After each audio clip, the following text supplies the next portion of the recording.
আল্লাহ চিঠি লিখলেন বাংলার জমিনে গাউসিয়া কমিটি বাংলাদেশ প্রতিষ্ঠা হয়ে গেল। পীরে বাঙ্গাল সাহেবের শাহ বলে বাবাজান জামি আছে, ইনজুমান আছে, তোলাবা আছে, সাদেজা ইকরাম আছে, আমাদের গাউসিয়া কমিটি কেন গো বাবা বলুন না?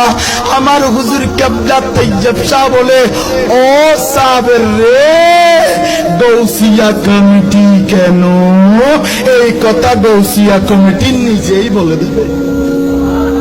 গাউসিয়া কমিটি বাংলাদেশ ৮৬-তে প্রতিষ্ঠা হলো, ৯০-তে জুলুসে, ৯৫-তে উরুসে, ২০০০-এ জামিয়ায়, ২০১০-এ আস্তে আস্তে আস্তে আস্তে গাউসিয়া কমিটি নিজের কাজের দিকে যাচ্ছেন। শুনে এক মহান হাস্তির আগমন, মহান হাস্তির আগমন, যিনি পীরে বাঙ্গাল আমাদেরকে বলছেন তোমরা নামাজ, রোজা, হজ, যাকাত, তালিমের পাশাপাশি একটু দাফন কাফনটা শিখে নাও তো, দাফন কাফনটা শিখে নাও তো। কি আমরা কেন দাফন কাফন শিখবো?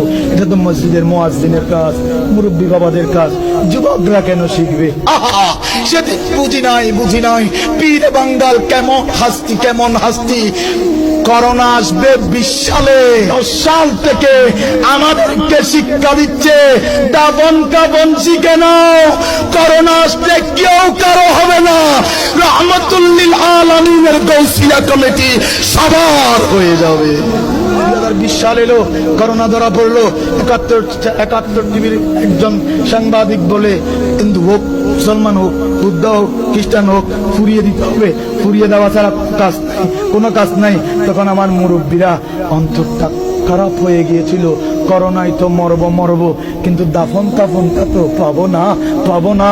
এরকম যখন যুবকের ভিতরেও দুধু মরুভূমি, মুরব্বীর ভিতরেও দুধু মরুভূমি, আমাদের মা বোনদের ভিতরেও দুধু মরুভূমি, তখন এক মহান হাস্তি ডাক দিয়ে বলে, কেউ যখন কারণ হয় গাউসিয়া কমিটি সবার হয়ে যায়, গাউসিয়া কমিটি সবার হয়ে যায়, কাল কিয়ামতের ময়দানে সবাই বলবে নফসি নফসি নফসি নফসি নফসি নফসি।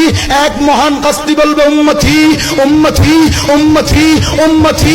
২০২০ সালে কিয়ামতের সুগরা যখন সবাই বলে নফসি নফসি নফসি, আর ওই নবীর আওলাদের গাউসিয়া কমিটি বলে যার বাত নাই তাকে বাদ দেব, যার সাথ নাই তাকে সাথ দেব, জাহান্নামীকে জান্নাতি।